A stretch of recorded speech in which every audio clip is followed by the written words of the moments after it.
السلام علیکم، بول نیوز کے ساتھ میں ہوں انوشا سلیم اور میں ہوں شمائلہ ارشد۔ نائب وزیر اعظم اسحاق ڈار نے پاکستان، سعودی عرب اور ترکی کے درمیان طے پانے والے مکہ دفاعی معاہدے کے نکات شیئر کر دیے ہیں۔ اسحاق ڈار نے سوشل میڈیا پر لکھا کہ مکہ معاہدہ پاکستان کی خارجہ پالیسی کے بنیادی ستونوں سے مکمل طور پر ہم آہنگ ہے۔ انہوں نے واضح کیا کہ یہ معاہدہ ان تینوں ممالک کے درمیان اور دیگر ممالک اور تنظیموں کے ساتھ پہلے سے موجود کسی بھی معاہدے کو منسوخ یا تبدیل نہیں کرتا۔ معاہدے کے مطابق تینوں ممالک میں سے کسی ایک پر بھی حملہ تینوں ممالک پر حملہ تصور کیا جائے گا۔ اسحاق ڈار نے باور کروایا کہ مکہ معاہدہ مکمل طور پر دفاعی نوعیت کا ہے، یہ کسی بھی ملک کے خلاف نہیں اور اس کا واحد مقصد خطے میں امن، استحکام اور خوشحالی کے لیے جاری کوششوں کو مضبوط بنانا ہے۔ مکہ معاہدہ خطے کے ان تمام ممالک کے لیے کھلا ہے جو اس کے بنیادی اصولوں کی پاسداری، باہمی احترام، تعاون اور پرامن ذرائع کے ذریعے اختلافات حل کرنے کے لیے آمادہ ہوں۔ نائب وزیر اعظم اسحاق ڈار نے پاکستان، سعودی عرب اور ترکی کے درمیان طے پانے والے مکہ دفاعی معاہدے کے نکات کو شیئر کر دیا ہے۔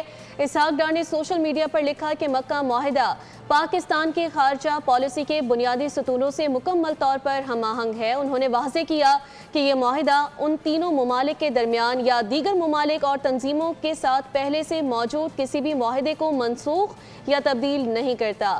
معاہدے کے مطابق تینوں ممالک میں سے کسی ایک پر بھی حملہ تینوں ممالک پر حملہ تصور کیا جائے گا۔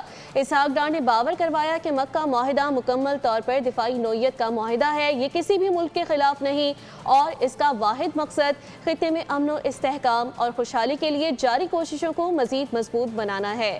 مکہ معاہدہ خطے کے ان تمام ممالک پر کھلا ہے جو اس کے بنیادی اصولوں کی پاسداری، باہمی احترام، تعاون اور پرامن ذرائع کے ذریعے اختلافات حل کرنے کے لیے آمادہ ہوں۔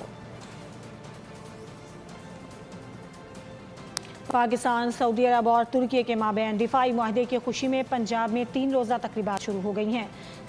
سینٹرل پولیس آفس پنجاب سمیت صوبے بھر کے پولیس دفاتر کو جھنڈوں اور روشنیوں سے سجا دیا گیا ہے۔ پنجاب پولیس کے دفاتر پر چراغاں کے ساتھ پاکستان، سعودی عرب اور ترکی کے قومی جھنڈے بھی لہرائے جا رہے ہیں۔ آئی جی پنجاب عبدالکریم کا کہنا ہے کہ پنجاب پولیس ملک کی تاریخ ساز معاہدے کی خوشیوں اور دیگر اداروں کے ساتھ برابر کی شریک ہے۔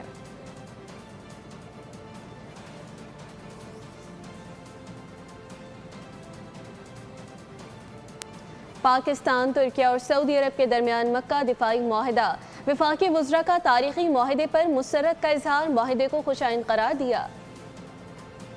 میں پوری پاکستانی قوم کو مبارکباد دیتا ہوں کہ ایک اور تاریخی پاکستان کو کامیابی ملی ہے۔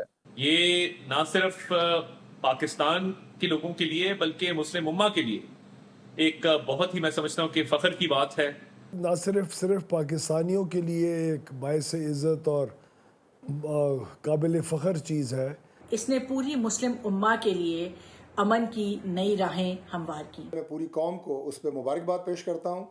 میں سمجھتا ہوں کہ اس معاہدے سے اس خطے میں ایک دائمی امن کی بنیاد رکھی گئی ہے۔ یہ جو مکہ دفاعی معاہدہ ہوا ہے جس کے اندر کسی ایک ملک کے اوپر جارحیت، تینوں ملکوں میں سے کسی ایک ملک کے اوپر بھی جارحیت تصور کی جائے گی۔ مکہ ایگریمنٹ جو ہے ایک نئے دور کا آغاز ہونا جا رہا ہے۔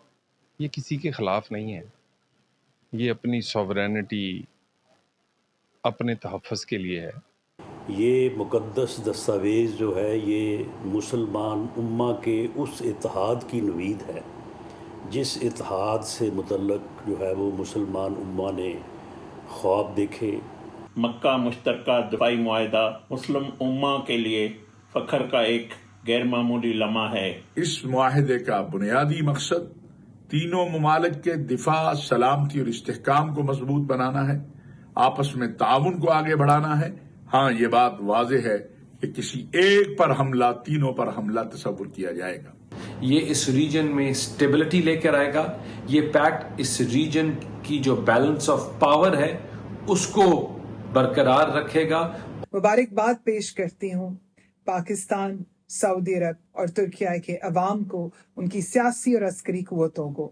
سعودی عرب، ترکیہ اور پاکستان کے درمیان مشترکہ دفاعی معاہدہ مسلم امہ کے لیے خوشی اور فخر کا ایک غیر معمولی معاہدہ ہے اور کراچی میں میر رضا کیس میں اہم پیش رفت ہوئی ہے۔ فیروزآباد تھانے میں درج اغوا کا مقدمہ قتل کے مقدمے میں تبدیل کر دیا گیا ہے۔ FIR میں قتل کی دفعہ 302 شامل کر دی گئی ہے۔ نئی تحقیقاتی ٹیم میر رضا قتل کی اثر نو تفتیش کرے گی۔ میر رضا کیس میں اہم پیش رفت، اغوا کا مقدمہ قتل میں تبدیل۔ پولیس ذرائع کے مطابق فیروز آباد تھانے میں درج اغوا کا مقدمہ قتل کے مقدمے میں تبدیل کر دیا گیا۔ FIR میں دفعہ 302 شامل کر دی گئی۔ قبر کشائی اور پوسٹ مارٹم کے بعد نئی تحقیقاتی ٹیم کیس کی اثر نو تفتیش کرے گی۔ تاجر میر رضا کی قبر کشائی کے بعد سامنے آنے والی پوسٹ مارٹم رپورٹ نے سنگین سوالات اٹھا دیے۔ رپورٹ کے مطابق میر رضا کو موت سے قبل تشدد کا نشانہ بنایا گیا۔ سر، چہرے، گردن، سینے اور دائیں کولہے پر تشدد کے نشانات پائے گئے۔ موت کی بنیادی وجہ فائر آرم انجری قرار دی گئی ہے۔ رپورٹ کے مطابق گولی دائیں جانب کمر کے اوپری حصے سے داخل ہو کر چھٹی پسلی کو چیرتے ہوئے سینے کے راستے باہر نکلی، جس سے اندرونی طور پر شدید خون بہا۔ گلے سے ملنے والا پراسرار کالا مواد، دانت، بال اور دیگر نمونے حتمی فرانزی کو کیمیائی تجزیے کے لیے لیبارٹری بھجوا دیے گئے۔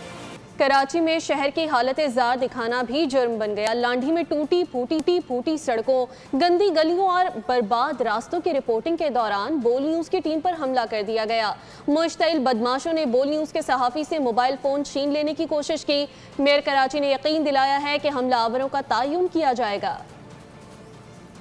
کراچی میں ادھڑی ہوئی سڑکیں اور تباہ حال گلیاں چلا کر اپنی بربادی کا نوحہ پڑ رہی ہیں۔ یہ وہی لانڈھی کا علاقہ ہے جہاں میئر کراچی نے خوبصورت اسپورٹس کمپلیکس کا افتتاح کیا، مگر تصویر کا یہ رخ دکھانے پر مشتعل بدماشوں نے بول کی ٹیم پر حملہ کر دیا۔ پہلے تو انٹرویو میں جھوٹ بولا۔ پانی کا مسئلہ ہے اور پانی کے مسئلے پہ ہم نے ابھی جو ہے نا جگہ جگہ پہ پائپیں پھٹ گئی ہے، اس کے لیے 3 دن ہوئے ہیں اس پہ کھدائی ہوئی، کوئی 1-2 سال سے ابھی نہیں ہے، تیسرا دن ہے آج جو اس پہ کام چل رہی ہے۔ یہ مسئلہ ابھی سٹارٹ ہوا ہے، اس کا یہ جو نیا لائن ڈالی ہے پانی کی، اس میں جو ہے نا لیکیج کی وجہ سے کل رات سے پھٹی ہوئی ہے، 2 دن ہو گئے یہ اس کا جو ہے نا لیکیج ہوا ہے، اس کی وجہ سے یہ پانی جمع ہوا ہے۔ مگر علاقہ مکینوں نے جھوٹ کا پول کھول دیا۔ راستہ 1 سال سے اوپر ہو گیا، یہ راستہ ایسی پڑا ہوا ہے، کوئی ادھر کوئی بڑا کوئی بھی نہیں ہے، کوئی جو اٹھ جاوے اس کو غریب کو دبایا جاتا ہے، یہاں پر کہیں کا بچہ گر جاوے یا کچھ ہو جاوے، اللہ نہ کرے نقصان ہوئے ہمارے بچے کی ہو جائے۔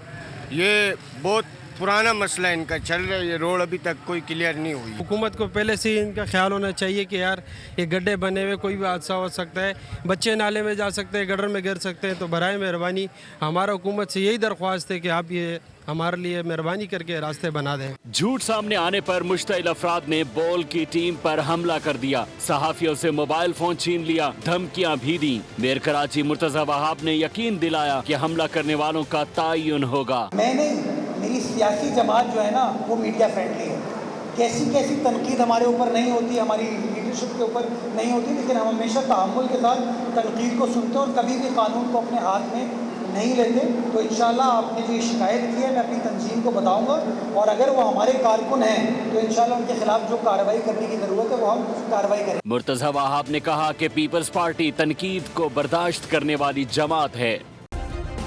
سبسکرائب کریں اور بیل دبائیں تاکہ کوئی خبر رہ نہ جائے۔